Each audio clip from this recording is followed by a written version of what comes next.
골로새서 1장 20절에서 22절의 말씀 우리 함께 읽겠습니다.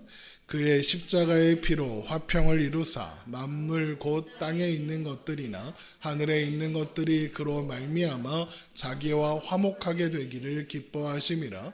전에 악한 행실로 멀리 떠나 마음으로 원수가 되었던 너희를 이제는 그의 육체의 죽음으로 말미암아 화목하게 하사 너희를 거룩하고 흠없고 책망할 것이 없는 자로 그 앞에 세우고자 하셨으니 아멘. 2004년에 전 세계를 걸쳐 화제가 되었던 영화가 있습니다. 벌써 20년이나 되었더라고요. 이 영화가 개봉한 뒤로 전 세계가 한 사람 이야기만 했습니다. 그래서 이 문화 콘텐츠의 힘이 얼마나 놀라운 것인가 다시 한번 생각할 수 있는 계기가 되었습니다. 그래서 전 세계 사람들이 이 사람의 이야기를 연구하고 또 이야기하고 또 책이 쏟아져 나오고 논문이 쏟아져 나오고 했었습니다.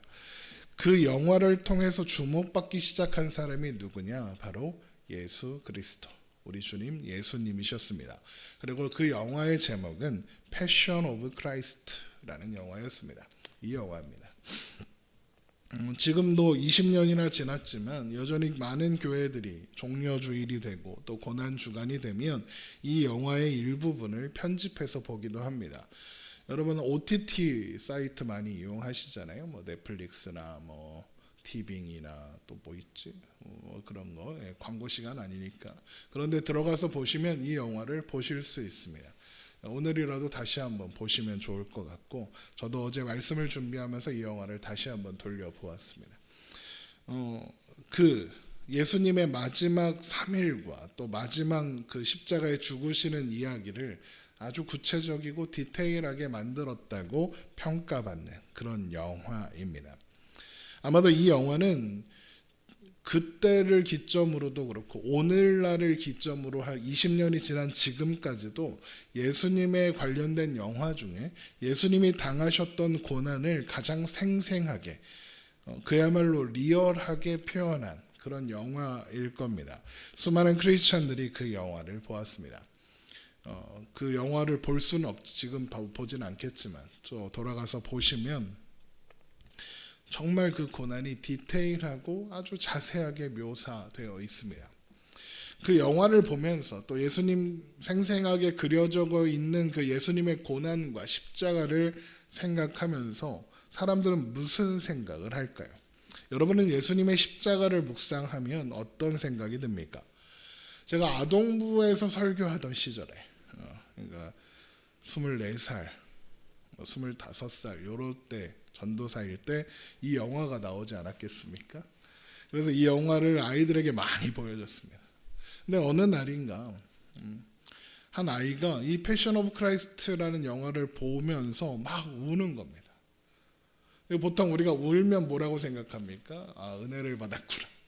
초등학교 한 4학년, 3학년 정도 되는 아이가 이걸 보고 막 우니까 아이가 감동을 받았구나, 은혜를 받았구나 이런 생각이 들어서 가서 물어봤습니다.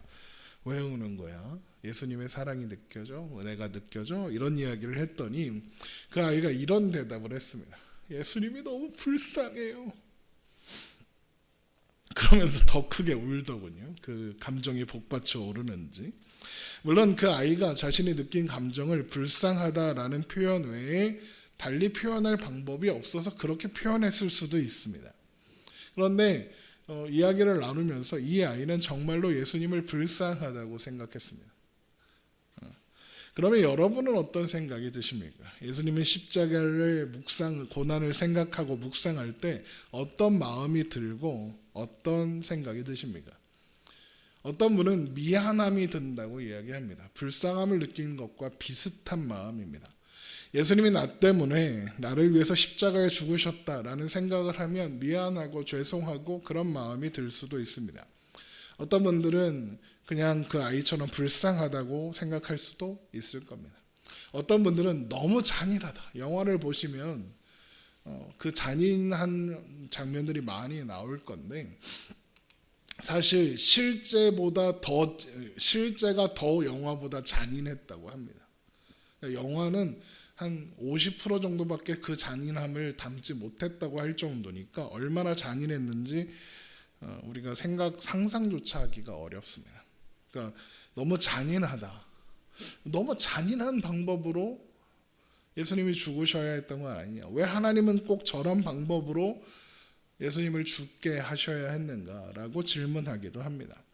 어떤 분들은 그냥 십자가는 기독교의 상징이고 그냥 그런가 보다 이렇게 아무 생각 없을 수도 있겠습니다. 저도 십자가를 생각할 때마다 그런 많은 질문들을 하곤 했었습니다. 그런데 십자가를 생각할 때마다 제가 했던 가장 큰 질문은 왜였습니다. 왜? 이 왜라는 질문에는 여러 가지 질문이 포함되어 있습니다. 왜 예수님은 그토록 큰 고난을 당하셔야 했는가? 또 예수님은 왜 십자가에 못 박혀 죽으셔야 했는가? 누가 그를 십자가에 죽게 했는가? 그는 무엇을 위해 왜 죽었는가? 그리고 그게 왜 나랑 상관이 있는가? 그게 왜 우리를 위한 일인가? 왜 하나님은 그런 방식으로 그렇게 하셨는가? 왜라는 질문을 십자가 앞에서 자꾸 던지게 됩니다. 그런데 성경의 대답이 참 희한합니다. 성경의 대답이 오늘 본문에 있습니다. 고린도서에서 1장 20절입니다. 그의 십자가의 피로 화평을 이루사 만물 곧 땅에 있는 것들이나 하늘에 있는 것들이나 그로 말미암아 자기와 화목되게 되기를 기뻐함이라. 전에 악한 행실로 멀리 떠나 마음으로 원수되었던 너희를 이제는 그의 육체의 죽음으로 말미암아 화목하게 하사 너희를 거룩하고 흠없고 책망할 것이 없는 자로 그 앞에 하나님 앞에 세우고자 하셨으니입니다.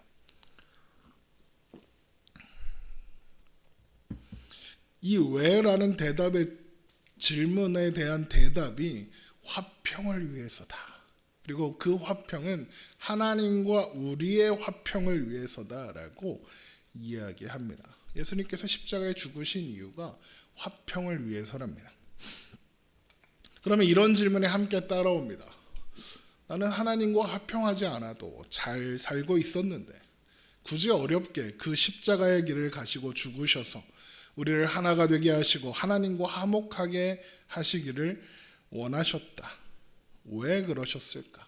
라는 생각도 듭니다. 물론 이 질문에는 한 가지 함정이 있습니다. 그 함정이 뭐냐?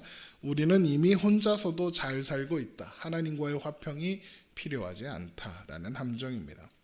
세상 사람들은, 하나님을 알지 못하는 사람들은, 예수님을 믿지 않는 사람들은 모두 하나님 없이도 잘 살고 있다고 이야기합니다. 예수님을 믿지 않아도 된다고 생각합니다. 신 그런 거 없다고 생각합니다. 당연히 예수님의 십자가에도 관심이 없고 예수님께서 십자가를 통해 이루고자 하신 일에도 관심이 없습니다. 왜 관심이 없겠습니까? 이미 나는 잘 살고 있다고 생각하기 때문에 그렇습니다.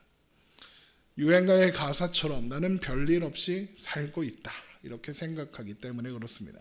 신이 필요 없다라고 생각하는 거죠.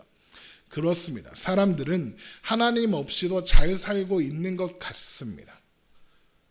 그런데 그건 아이들이 마치 부모 없이 잘 살고 있다라고 말하는 것과 같습니다. 아이들은 자라면서 스스로 독립적인 개체로 성장해 갑니다. 그래서 부모로부터 독립할 시기가 다가오죠. 그러면 아이들이 부모에게 반항하기 시작합니다. 우리가 그걸 사춘기라고 부릅니다. 자아가 성립되고 독립적인 개체로 성장하는 과정입니다. 그래서 이 사춘기의 아이들이 어떤 행동을 하냐 하면 부모가 하는 말에 의문을 제기합니다. 해명을 요구합니다. 자기 주장을 하기 시작합니다. 아주 자연스러운 성장의 결과이기 때문에 사실 놀랄 필요가 없습니다. 그리고 우리도 그런 시절을 거쳐서 어른이 되었고 부모가 되었습니다. 아이의 그 반항적인 모습은 부모를 떠나 독립적인 개체로 성장하는 그 과정이고 이건 성경적이기도 하고 자연스러운 자연의 이치이기도 합니다.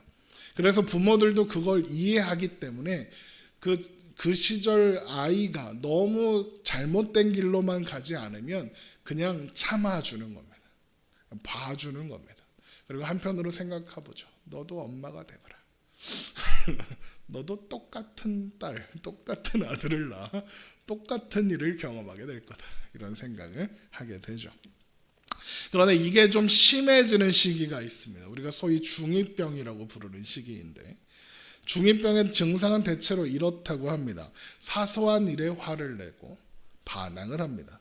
내가 알아서 할 거야 라고 하는 말을 밥 먹듯이 하고, 자기 능력에 어울리지 않는 불가능한 꿈을 꾸면서 이걸 지지하지 않는 부모를 원망하지만 동시에 그 꿈을 이루기 위해 구체적인 행동이나 노력을 하지 않고 가족들에게 매사에 불만을 표현하며 모든 대답을 단답형으로 하고, 부모에게 혼났다고 말하지 않고 부모와 싸웠다고 표현을 합니다. 여러분, 자녀들 잘 들으십시오. 우리는 부모와 싸우는 존재가 아닙니다. 부모님이 혼내신 거고 여러분은 혼난 겁니다. 착각하지 마십시오. 부모와 의견 대립을 한 게 아닙니다. 부모님한테 혼난 겁니다. 잘못해서. 이걸 착각한다는 겁니다. 결국 중2병도 자라면서 부모로부터 독립하고 싶으나 독립할 수 없는 그 현실에 대한 반감을 표출하는 겁니다.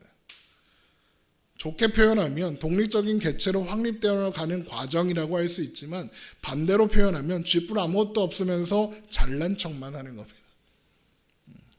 집 나가면 고생인데 그것도 모르고 개기는 겁니다. 그래서 가끔 과한 행동을 하는 게 과출입니다. 집을 나가는 거예요. 왜 집을 나가는 거냐? 부모에 대한 불만을 그렇게 표현하는 거죠. 그런데 왜 집을 나가느냐? 부모가 없어도 된다고 생각하니까 나가는 겁니다. 부모가 없어도, 이 집이 없어도 나는 잘 살 수 있다. 부모 필요 없다. 이 집도 필요 없다. 그래도 나는 별일 없이 잘 살 수 있다. 이런 생각을 하니까 집을 나가는 겁니다. 그런데 그러면 정말로 부모가 없어도 괜찮습니까? 부모 없어도 별일 없이 잘 삽니까? 집 나가면 행복할까요? 아니요. 집 나가면 100% 개고생합니다. 그냥 고생 아니고 개고생합니다. 집 나가면 요즘 유행하는 말로 벼락거지가 됩니다.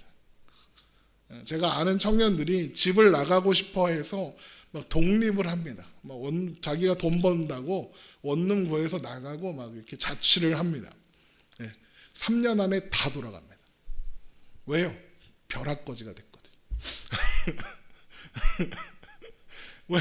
내가 버는 돈이 내가 살기 위해서 쓸 수가 없어. 엄마 집에 살면, 부모님 집에 살면서 엄마가 전기세, 가스비, 월세 이런 거 다 내주니까 그게 고마운 줄 몰랐는데, 혼자 살면서 월세, 온갖 세금 이런 거 다 내보니까 정신이 드는 겁니다. 내가 버는 이 돈으로는 내 삶을 영위할 수 없다는 걸 깨닫고 돌아갑니다. 그래서 그걸 아는 부모들이 내버려 두는 겁니다. 그래, 나가서 살아봐라. 그래, 나도 좋다. 실제로 아이가 독립해서 나가고 부모가 어떤 경제적인 지원을 하지 않으면 부모의 삶이 윤택해집니다.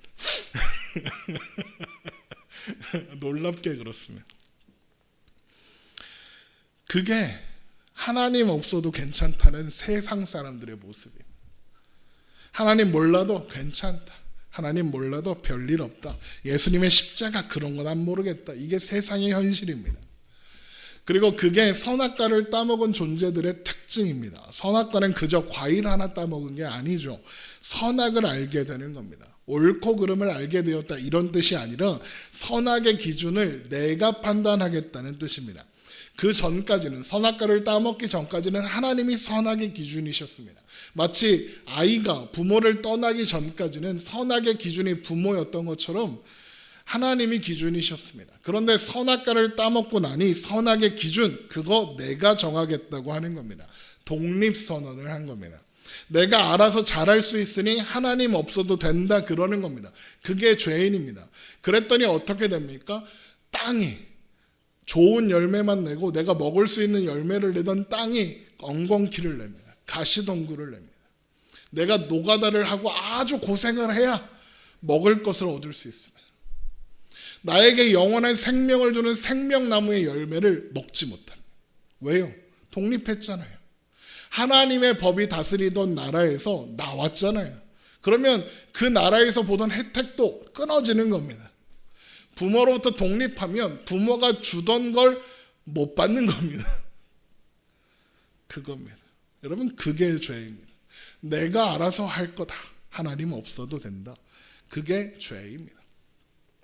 그런데 문제는 그 독립으로 인해서 하나님과의 관계가 끊어졌고, 그로 인해서 하나님에게만 공급받을 수 있는 것들이 끊어져 버린다는 겁니다. 하나님께로부터 나온 인간은 하나님이 아니면 채워줄 수 없는 공간이 반드시 있습니다. 항상 있습니다. 그런데 그 관계를 끊어버렸으니 그 공간이 채워질 방법이 없습니다. 이게 죄가 초래한 결과입니다. 인간들은 죽을 수밖에 없는 존재가 되었고 영원한 갈증과 갈망 속에 죽어가는 존재가 되는 겁니다. 그래서 인간들이 하나님을 아는 것들에게 하나님이 아닌 것들에게 그 갈증과 갈망을 찾으려고 해결하려고 노력하는 겁니다. 그런데 하나님으로만 채워질 수 있는 것이 하나님 아닌 것에서 그걸 찾으면 찾아지겠습니까? 해결되지 않습니다. 그런데 해결될 줄 알고 그렇습니다. 왜 해결책이신 하나님을 찾지 않고 나름의 해결책을 찾겠다고 고생을 하는 걸까? 그 죄가 더 철저한 독립을 요구하기 때문에 그렇습니다. 중2병 걸린 자녀처럼 그러는 겁니다. 내가 알아서 할 테니 하나님 조용히 있으세요 하는 겁니다. 자기 능력에 불가능한 꿈을 꾸면서 이를 지지하지 않는 하나님을 원망합니다. 그렇다고 그 꿈을 이루기 위한 구체적인 행동이나 노력도 하지 않습니다. 한계를 알기 때문에 그렇죠. 그러면서 늘 불만입니다. 그러면서 신의 존재를 부정합니다. 하나님 필요 없다. 하나님은 죽었다. 하나님 앞에 범죄하여 심판의 자리에 서 있음에도 불구하고 하나님과 다투고 있다. 하나님 앞에 자신의 지적인 능력과 판단 능력으로 싸울 수 있다고 생각합니다. 중2병하고 똑같습니다. 중2병에 걸린 아이가 부모에게 독립하면 그게 혼자 인생을 알아서 잘 살고 그래서 혼자 책임지고 살면 편안하냐? 절대 편하지 않습니다. 당사자들은 편하다고 할지도 모르겠습니다.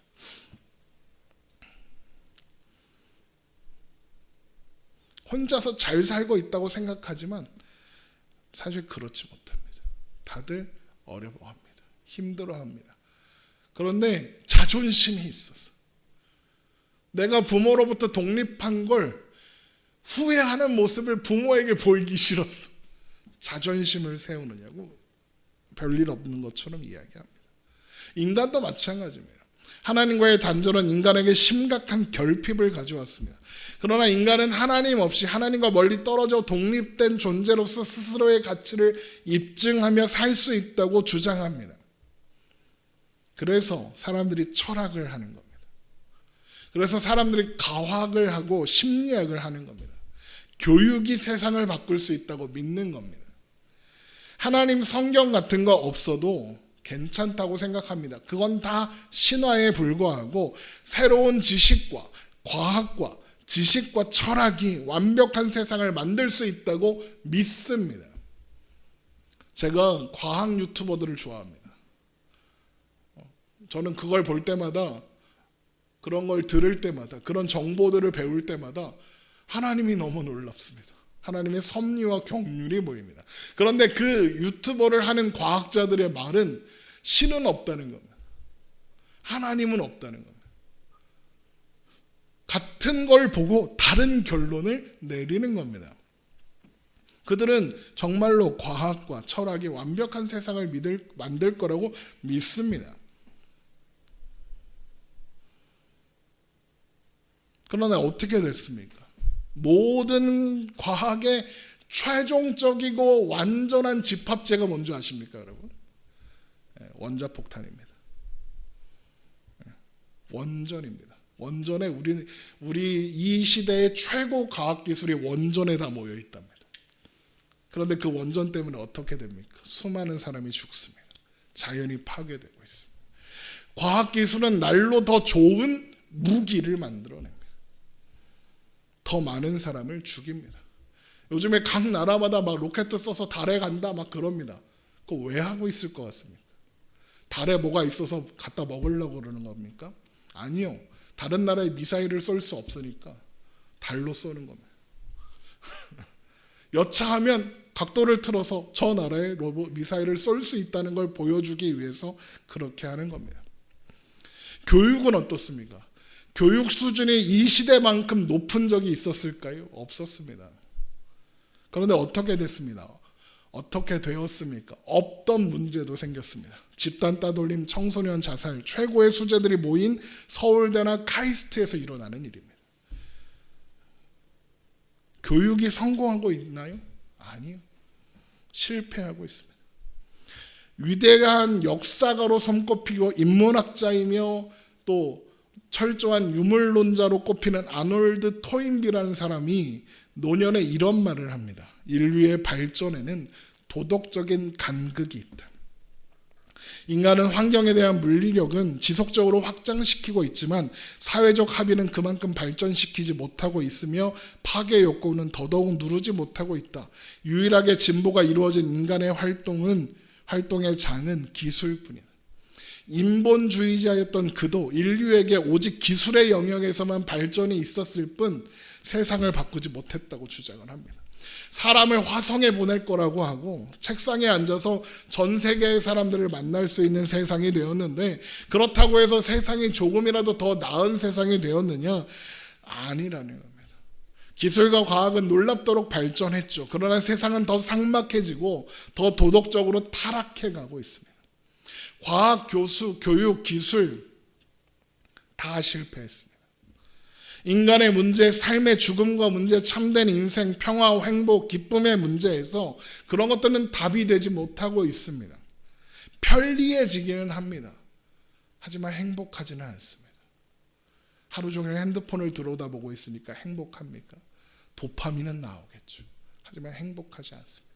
인간은 더 외로워지고 있고 인간은 더 괴롭게 됩니다. 그렇게 살다 허망하게 끝나버립니다.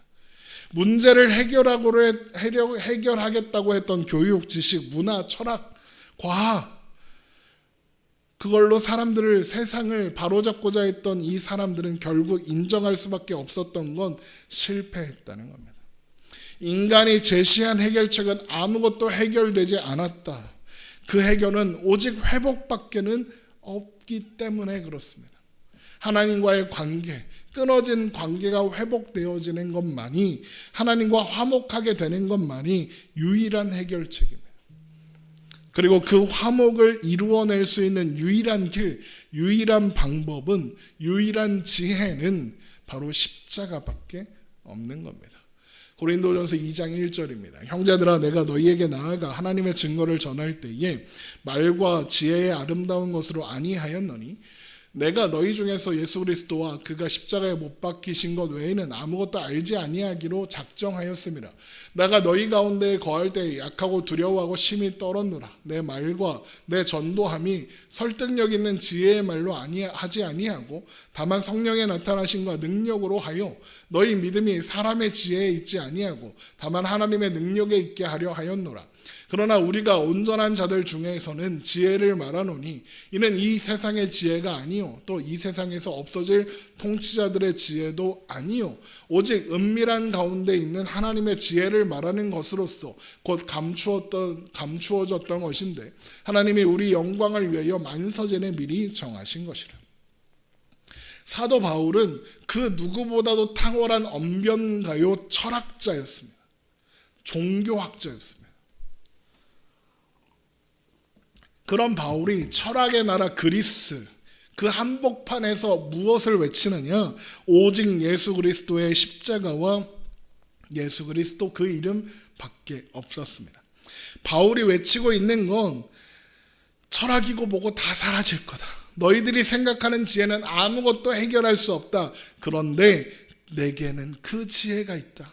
그런데 이것은 이 세상의 지혜, 너희들이 듣고 싶어하는 지혜가 아니다. 내가 그런 얘기를 하지 않는 이유가 뭔지 아느냐? 그 지혜들은 결국에 사라질 것이기 때문이다. 헛되고 무익하다. 결국에 너희는 아무것도 해결하지 못했다. 세상의 지혜는 완전히 실패했다. 진짜 지혜는 이것이다. 하나님의 지혜다. 그 지혜가 십자가다. 이야기하는 겁니다. 그래서 예수님은 십자가에 오르셔야 했습니다. 그것이 하나님이 그토록 사랑하신 우리를 위한 유일한 해결책이었기 때문에 그렇습니다.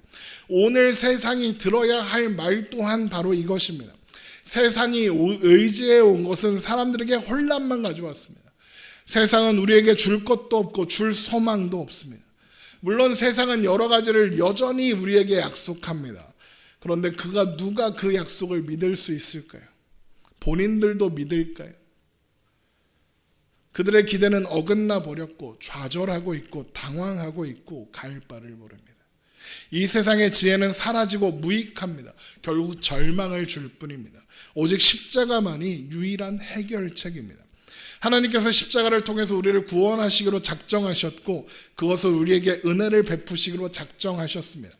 그렇다면 우리는 이 사건에서 왜? 라는 질문 대신 왜? 라는 질문을 던져야 합니다. 똑같은 왜라고 하셨는데요. 앞에서의 왜는 원인에 대한 것이었다면 뒤에 있는 왜는 목적 혹은 의미에 대한 것입니다. 하나님께서 예수 그리스도의 죽음을 통해 세상에 이루고자 하신 뜻을 알아야 한다는 겁니다. 이것이 우리가 고난주간을 시작하는 오늘 확인해야 하는 내용입니다. 아까 서두에 말씀드렸던 영화 패션 오브 크라이스트에 돈을 대고 제작과 감독을 한 사람은 유명한 헐리우드 배우였던 멜 깁슨이라는 사람입니다. 이제 할아버지가 다 됐겠네요. 그는 유명한 배우이면서도 그 영화에 한 씬도 등장하지 않았습니다. 그런데 단 한 장면, 그가 등장하는 장면이 있다고 합니다. 바로 예수님을 십자가에 못 박는 장면인데 그 장면에서 못을 잡고 있는 어떤 남자의 손이 등장합니다. 저 못을 잡고 있는 손 보이시죠? 저 손이 멜 깁슨의 손이라고 합니다. 그는 주먹을 쥐고 예수님께서 펴신 손 위에 못을 잡고 병사들에게 그 일을 어떻게 해야 하는지 보여주는 사람입니다. 바로 그 못을 잡고 있는 저 손이 멜 깁슨의 손입니다. 한 인터뷰에서, 영화를 홍보하는 인터뷰에서 멜 깁슨은 이렇게 말했다고 합니다. 저건 자신의 고백이라고 말이죠. 어떤 기자가 물었답니다. 누가 예수님을 십자가에 못 박았습니까? 그 기자가 기대한 대답은 유대인들, 로마 사람들이란 대답이었습니다. 그런데 멜 깁슨은 이렇게 대답합니다.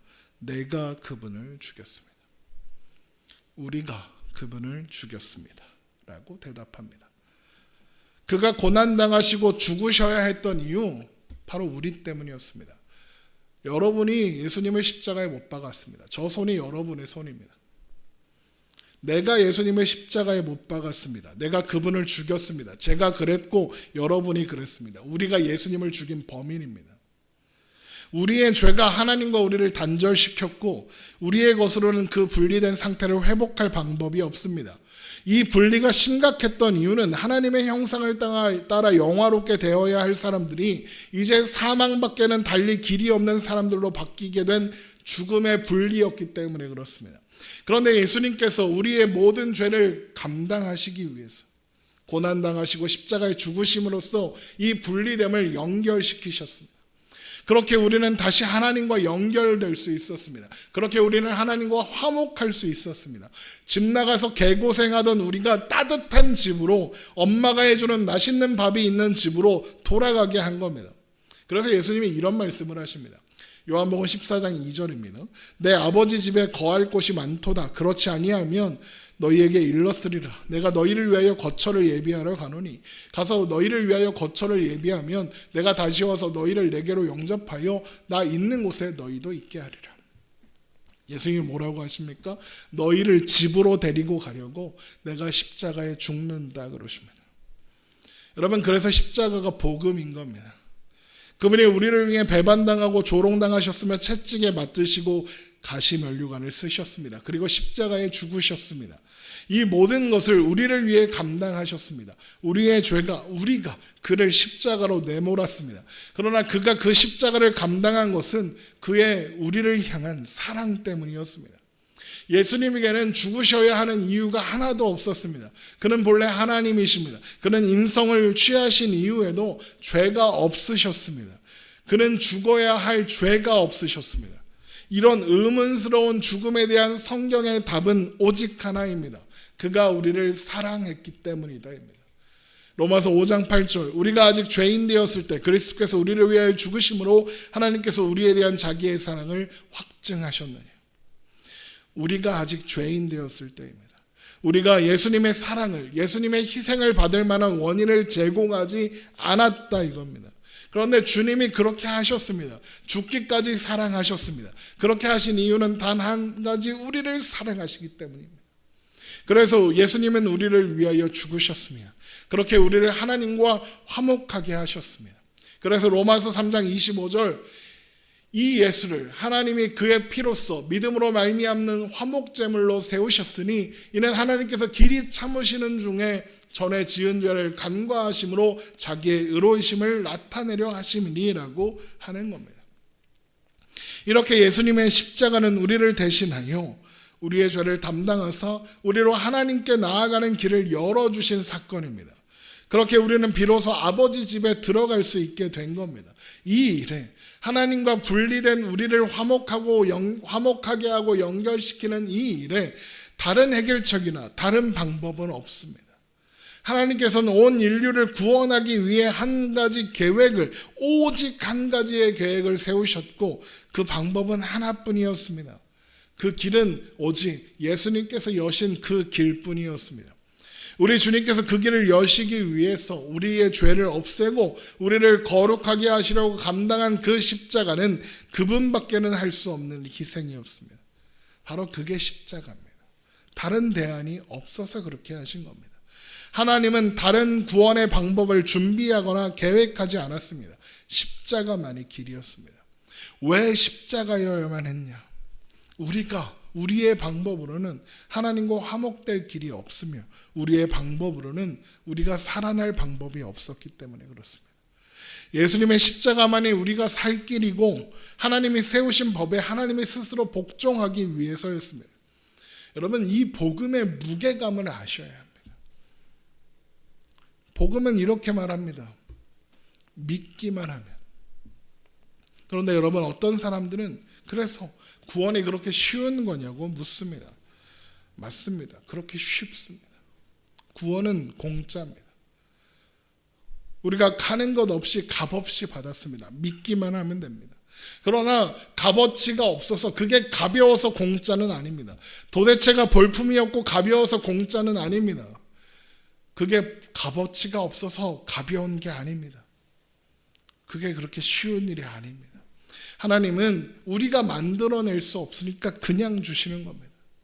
우리에게 햇빛과 공기와 이런 것들을 주시는 것처럼 인간이 어떻게 할 수 없으니까 그냥 주시는 겁니다. 하물며 창조자가 죽어야만 이루어진 구원이랍니다. 이 일을 누가 대신할 수 있습니까? 이 무게감을 어떻게 감당할 수 있습니까? 그런데 어떻게 그게 쉽다고 말할 수 있겠습니까? 그래서 사도 바울이 이 무게감을 알기에 이렇게 고백하는 겁니다. 고린도전서 2장 2절, 내가 너희 중에서 예수 그리스도와 그가 십자가에 못 박히신 것 외에는 아무것도 알지 아니하기로 작정하였습니다. 왜 바울은 다른 것을 하나도 알지 않겠다고 하는 겁니까? 왜 모든 복음의 전도자들은 이것만 전해야 합니까? 왜 바울은 이것만 전하기로 작정했습니까? 바울은 왜 철학이나 문화나 예술이나 전하지 않았습니까? 그에게는 바로 하나님의 증거, 곧 하나님의 깊은 메시지가 있었기 때문입니다.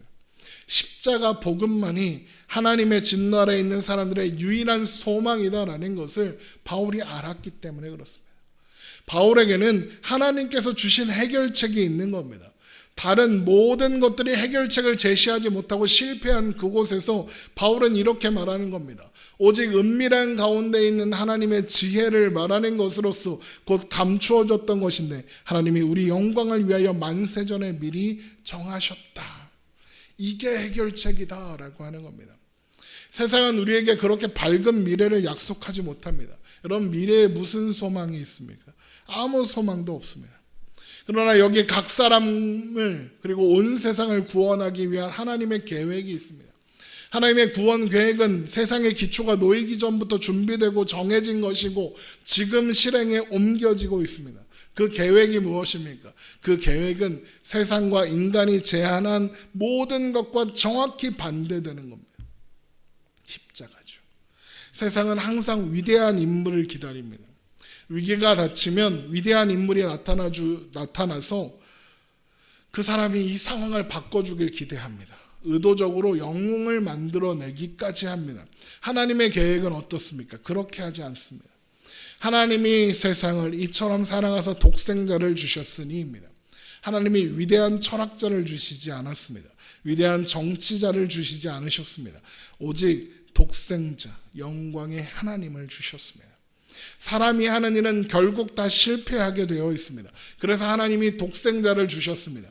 그가 영광의 주시라는 것은 그가 행하신 기적으로, 그의 삶으로, 그의 가르침으로 완벽하게 본이 된 삶으로 입증되었습니다. 무엇보다도 음부의 권세를 정복하심으로써 입증되었습니다.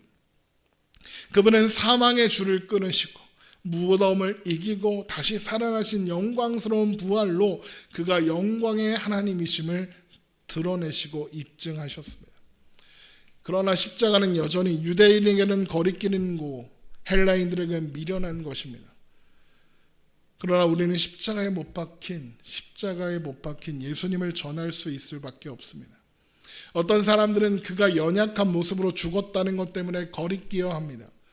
그러나 십자가만이 하나님과 나 사이를 가로막고 있는 죄를 제거하는 능력입니다.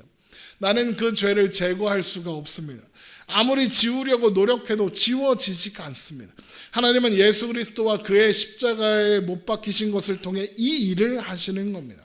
십자가의 죽음의 의미가 바로 이겁니다. 그래서 고린도전서 1장 24절 오직 부르심을 받은 자들에게는 유대인이나 헬라인이나 그리스도는 하나님의 능력이요 하나님의 지혜니라입니다. 우리는 이것을 믿도록 부름받은 사람들입니다. 우리는 하나님과 화목하게 되는 유일한 길은 예수 그리스도께서 우리 죄를 위하여 우리가 받아야 하는 벌과 죄책을 대신 지고 죽으셨음을 알고 그것을 믿는 사람들입니다. 그 안에서 우리는 하나님과 화목하게 되는 겁니다. 이 십자가가 사람을 변화시키고 운명을 바꾸는 겁니다. 영원한 사망에서 생명으로 옮기는 겁니다. 요한복음 5장 24절 내가 진실로 너희에게 이르노니 내 말을 듣고 또 나 보내신 이를 믿는 자는 영생을 얻었고 심판에 이르지 아니하나니 사망에서 생명으로 옮겼느니라입니다.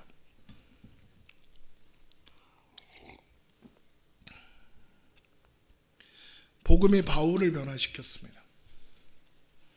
바울을 통해 복음을 듣는 많은 사람들이 변화되었습니다. 복음이 그렇게 했습니다. 오늘날에도 여전히 수많은 사람들을 변화시키고 있습니다. 세상의 문화와 예술과 정치와 경제와 과학과 교육이 변화시키지 못한 사람들을 복음이 변화시키고 있습니다. 바로 이것을 알았기 때문에 바울은 예수 그리스도와 그가 가진 십자가에 못 박힌 것만 알기로 작정했던 겁니다. 예수가 그가 십자가에 못 박힌 것과 예수 그리스도가 여러분에게는 어떤 의미입니까? 여러분 결국 십자가 복음 외에는 남지 않을 겁니다. 다른 것들은 중요하지 않습니다. 결국에는 모두 사라질 겁니다. 썩어질 것들입니다. 돈 많이 벌고 높은 수준의 교육을 받고 엄청난 사회적 지위를 가졌다 해도 죽을 때 가져가는 게 하나도 없습니다. 마지막 순간 우리에게 남는 건 예수님과 그가 십자가에 못 박힌 것 외에는 없습니다.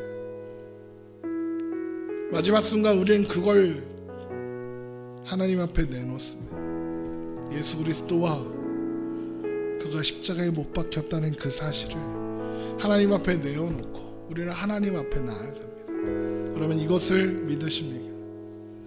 살 때나 죽을 때나 영원토록 여러분에게 도움이 되시는 분은 오직 그분임을 여러분 믿으십시오. 혹시 몰랐다면, 혹시 믿지 않고 있다면 여러분 이 시간 확실하게 아시고 또한 믿으시기 바랍니다. 여러분 이 시간 확실하게 아십시오. 지금 당장 믿지 않아도 괜찮습니다. 그 지식이, 이것을 아는 지식이 여러분을 믿음으로 인도할 것이니까 괜찮습니다. 하지만 아셔야 합니다. 복음을 들어야 합니다. 복음은 들음에서 나고 믿음은 그리스도의 말씀으로 말미암다 했습니다. 그래서 저는 오늘도 복음을 선포하며 십자가와 부활을 선포합니다. 여러분 듣고 믿음의 자리로 가시는 여러분 되시길 주님의 이름으로 축원합니다. 이 시간 함께 찬양하고 기도하겠습니다.